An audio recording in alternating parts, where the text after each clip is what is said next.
Bueno, está muy bien. ¿De dónde? ¿De Los acá, que de sean. acá cerca, de unas cuadras? Los que sean. Ah, muy bien. Bueno, muy Los bien. que sean. Che, yo vengo con algunas cosas para comentar, que la semana pasada las dije por teléfono, pero ahora las presencié y vengo, valga la Bien. repetición, presencialmente a notificarlos. Hubo una charla el miércoles sobre inteligencia artificial en la Confederación General del Trabajo. Estamos mucho con ese tema, ¿no? Sí, y me interesa mucho porque, bueno, uno identifica, o por lo menos era lo que ocurría hace un tiempo, de un tiempo a esta parte, hace 10 años atrás, por ejemplo, a la CGT como un espacio medio anquilosado, medio atrasado en algunas discusiones. Yo creo que la CGT hizo un movimiento que tiene que ver fundamentalmente en lo político con la figura de Héctor Daer en un punto, luego con el recambio generacional también, con esta nueva asunción de autoridades, y también con la lectura de lo que fue el ciclo Macri-Alberto. Creo que la audiencia, la sociedad en general, no supo leer ese viraje de la CGT y se quedó con las viejas críticas. Esta es una lectura mía, puedo estar equivocado.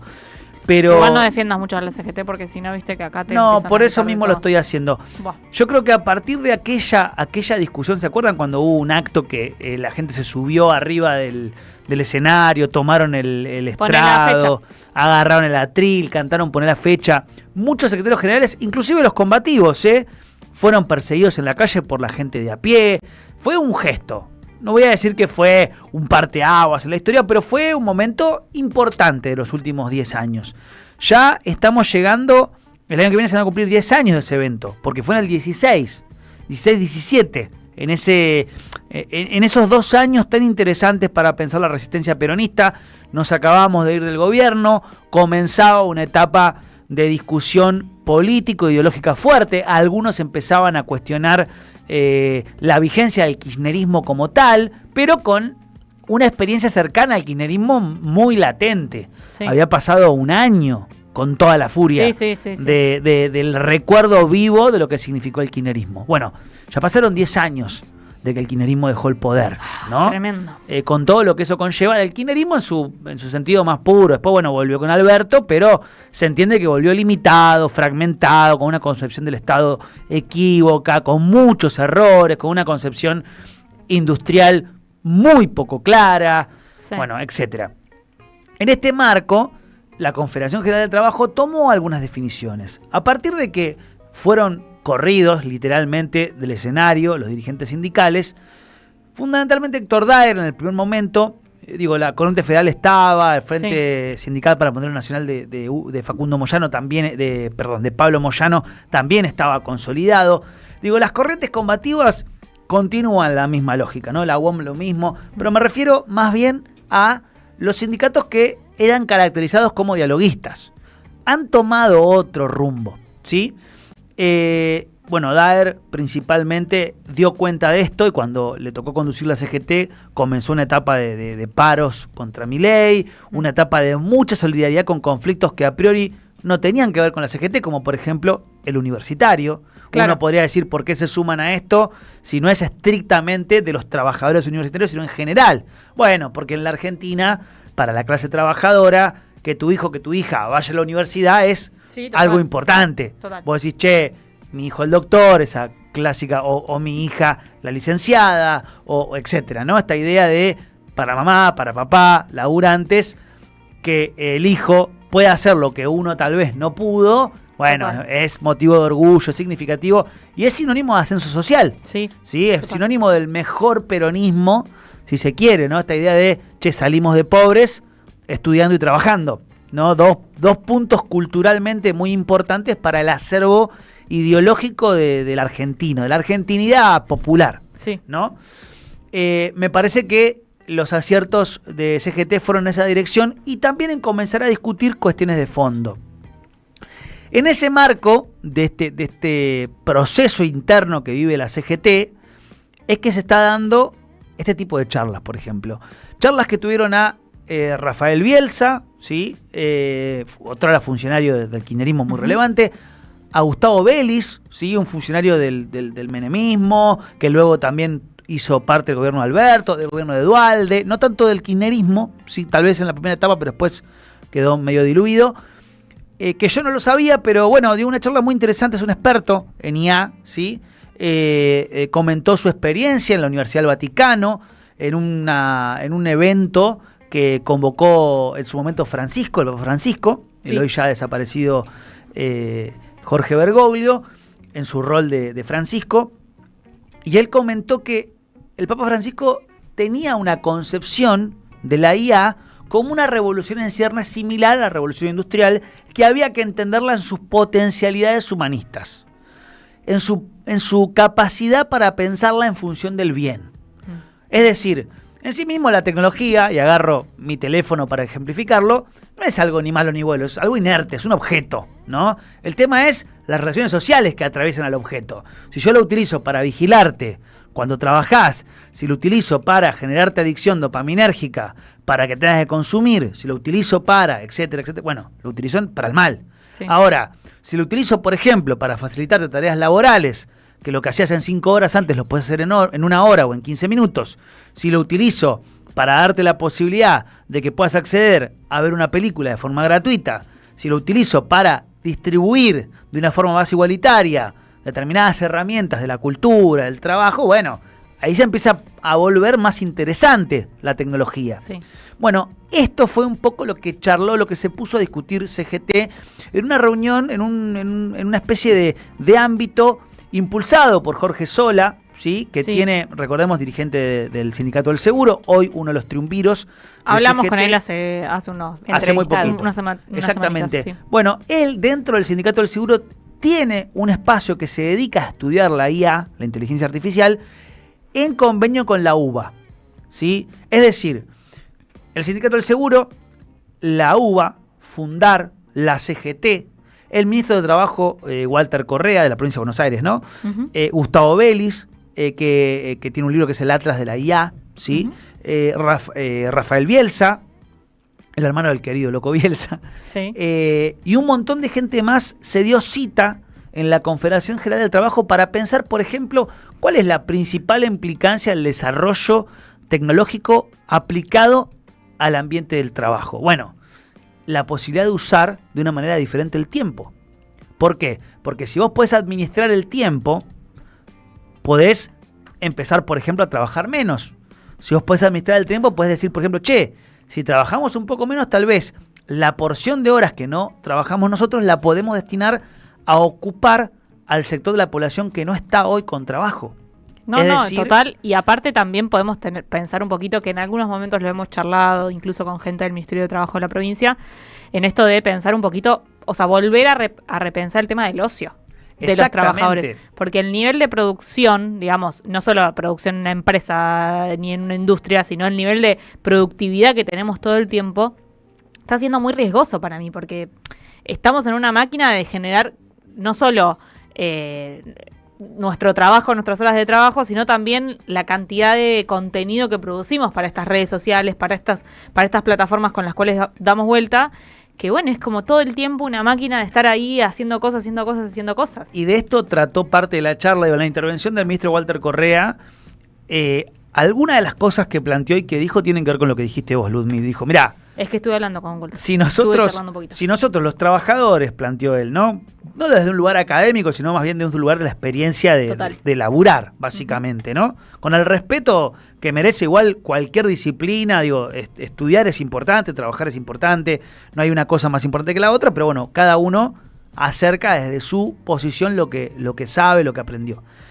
Él planteaba esto, ¿no? Es decir, la cantidad, desde la pandemia para acá, la cantidad de horas que empezamos a trabajar, el teletrabajo y todas estas herramientas que se fueron instalando, volvieron difusos los límites horarios.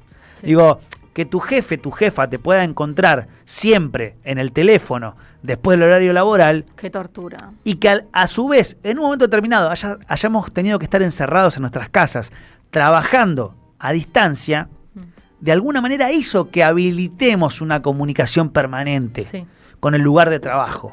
Bueno, eso tiene efectos en la salud mental, ¿sí? Porque se habla mucho de salud mental, pero poco se habla de salud mental aplicada a el desgaste laboral. Digo, ¿cuál va a ser la salud mental o la salud física orgánica de cuerpos que trabajen, si se da la reforma laboral de Milei, 14 horas por día, más las 2 horas que cualquier trabajador o trabajadora de mínima tiene que usar para viajar hasta su puesto de trabajo? No, y ni hablar si encima viaja, por ejemplo, en el tren Sarmiento, para los que somos del oeste, que es un tren que está teniendo unas complicaciones terribles en términos de la cantidad de demoras que hay, la cantidad de accidentes que está habiendo también, las dificultades, el hacinamiento que se vive. La cantidad de dinero también, porque ahí también, en esto que vos decís del tema de la salud mental, también entra las preocupaciones económicas con las que vivimos todas y todos los trabajadores, que es nuestros sueldos no nos permiten llegar a fin de mes, digamos. El sueldo solamente lo tengo que usar para alquilar, para comprar algo de comida y gastar un montón en la SUBE, por ejemplo, ¿no? Total. Entonces empiezan a aparecer estos problemas y dicen, pero ¿quién piensa en esto? Porque trabajar 13 horas, primero que muchos ya trabajan 13 horas, pero volvemos a insistir, si la norma, en vez de decir 8, dice 13... No. Lo que va a pasar es que haya gente que trabaje 18, que trabaje 16. Sí. Porque se corre todo. Vos vas corriendo el límite. Es que supuestamente deberíamos trabajar 8. Y ya trabajamos más. Todos trabajamos muchísimas más horas de las 8 horas que supuestamente... Y trabajar 8 y en negro trabajar más de 8 habilita que legalmente, por la estructura jurídica de la Argentina, uno pueda hacer un reclamo y tenga derecho luego a ser resarcido por haber sido explotado de manera ilegal por encima de las horas que establece la ley, el convenio colectivo de trabajo, etcétera. Todo esto viene a cuento de que aparecieron algunas reuniones luego del Consejo de Mayo, esta reunión que tiene el gobierno para blanquearle a través de la voz de Sturzenegger a la Confederación General del Trabajo, a la CTA, cuál es su propuesta o su idea de reforma laboral. El gobierno, por supuesto, entiende que las elecciones de octubre fueron un plebiscito a favor del gobierno para que haga lo que quiera. Es decir, por ejemplo, transformar a la Argentina en una maquila del sudeste asiático, entre otras cosas, ¿no? Entre muchas otras cosas. Una góndola. Bueno, lo que plantea Gerardo Martínez, que es un dirigente sindical que se ha caracterizado siempre por tener la voluntad de dialogar. Unos a veces dirán, muy excesivamente dialoguista, otros, son juicios que cada uno hará. Hay gente que le gusta charlar más que otras. Bueno, pero él siempre fue un dialoguista. Él salió y dijo, no nos dijeron mucho del proyecto real, no se entregaron en mano el proyecto que lo van a presentar, parece, en estos días. Pero con lo que nos dijeron nos alcanza para decir que la CGT está en contra de esto. Claro. ¿Sí? Lo dijo él, luego... también lo dijo Jorge Sola en diálogo con Futurock, por ejemplo. Y una de las cosas interesantes que apareció en esta nota de Jorge Sola, que yo la quiero recuperar, que tiene que ver con algunas ideas elementales que tal vez los que conocemos el mundo sindical las tenemos más a mano, pero otras no. Por ejemplo, ustedes recuerdan que en este programa fuimos consignando todas las veces que el gobierno se mandó con una medida, por ejemplo, querer destruir Vialidad Nacional, y el Sindicato de Vialidad Nacional puso un amparo ante la justicia y evitó que eso ocurra. Por ejemplo, ley bases, todo el apartado laboral, la CGT interpuso un amparo en la justicia y logró que se caiga todo. Digo, no es joda. Ese tipo de cosas, esas acciones jurídicas y políticas que lleva adelante la CGT junto con los paros, junto con los actos, junto con las solidaridades, junto con las marchas, etcétera, produjeron el último dique de contención para que no avanzara más de lo que ya avanzó el gobierno de Javier Milei, ¿sí? Y es muy importante, porque si hoy no hay una reforma laboral ya instalada, peor, es justamente por este tipo de acciones. Sí, total. ¿A qué me refiero? Cuando le preguntan a Jorge Sola, pero vos llegaste a hablar, dice, mira, lo que se dice, lo que conocemos quienes estamos en el ambiente del sindicalismo, del laburo, es que los bufetes de abogados, Funes de Rioja, que es un bufete de abogados históricamente ligado al sector empresarial argentino, y de Diego, también otro abogado muy importante vinculado con este tipo de laboralismo cercano a las patronales, están escribiendo las reformas de fondo del gobierno, no solo las laborales, ¿sí? Sino en general, la estructura jurídica del gobierno está siendo escrita por bufetes de abogados muy vinculados a sectores del poder concentrado, ya sea sectores financieros, sectores productivos que necesitan reformas estructurales. Ahora, ¿qué ocurre? Lo que le dice con buen tino Jorge Sola a este tipo de abogados que se los cruzan los abogados laboralistas patronales también van a eventos que a los que convocan a los sindicalistas, Sí, ¿no? sí. Y aparecen ahí intercambios. Y Sola contaba que le dice, ustedes se pusieron a mirar si en la justicia hay jurisprudencia que los pueda avalar para avanzar con una reforma como esta, porque después, ojo, que va a pasar, como pasó con la ley de bases, que se fueron por todo, 600 hojas, ¿se acuerdan que estaba Sturzenegger con un mamotreto así, que acá tenemos la reforma? Bueno, ¿qué pasó? Cuando fueron a avanzar, no pudieron hacerlo. ¿Por qué? Porque hay jurisprudencia, que ya está sentada en la República Argentina hace muchos años. Claro, sí, sí. Entre unas, les voy a contar. El Pacto de San José de Costa Rica, que todos quienes hayamos hecho la secundaria ya hace más de 10 años, nos acordaremos de que en las clases de educación cívica o en materias similares que hemos tenido, nos enseñaban que la Constitución del 94 Argentina adscribió al Pacto de San José de Costa Rica, que entre otras cosas tiene un apartado justamente que habla de los derechos sindicales y laborales, y que cualquier gobierno que avance sobre esos derechos, bueno, está avanzando con medidas anticonstitucionales. Es decir, no es una tontería esto. Hay incluso jurisprudencia internacional en la cual se puede amparar un país como la Argentina, que tiene amplia tradición en derecho laboral. Sí, total. ¿Sí? Esto que se dice la industria del juicio. La realidad es que no es tal, porque uno lo puede verificar en los datos. Hay datos que esto puede constatarse. Y en el mejor de los casos, lo que se conoce como industria del juicio es nada más ni nada menos que una persona que fue explotada tenga derecho a presentarse frente a un juez y que ese juez le reconozca lo que su patrón le negó. Sí, total. Básicamente una indemnización, por ejemplo, básicamente el reconocimiento por haber trabajado 10, 15, 20 años de forma no registrada, con lo que se dice de alguna manera peyorativamente negro. Sí, y también a veces estamos un poco acostumbrados en Argentina a eso, o a la lucha, pero como a la sensación de un derecho tan adquirido en términos culturales. Naturalizado. Claro, está tan adquirido, tan naturalizado, que es como, bueno, es lo que debería, o sea, como pasa, ¿no? Nos olvidamos de las relaciones sociales que construyeron esa letra jurídica. ¿Qué quiere decir? Bueno, muertos, marchas, paros, contramarchas, represiones, ¿no? Sí. Desapariciones en la República Argentina.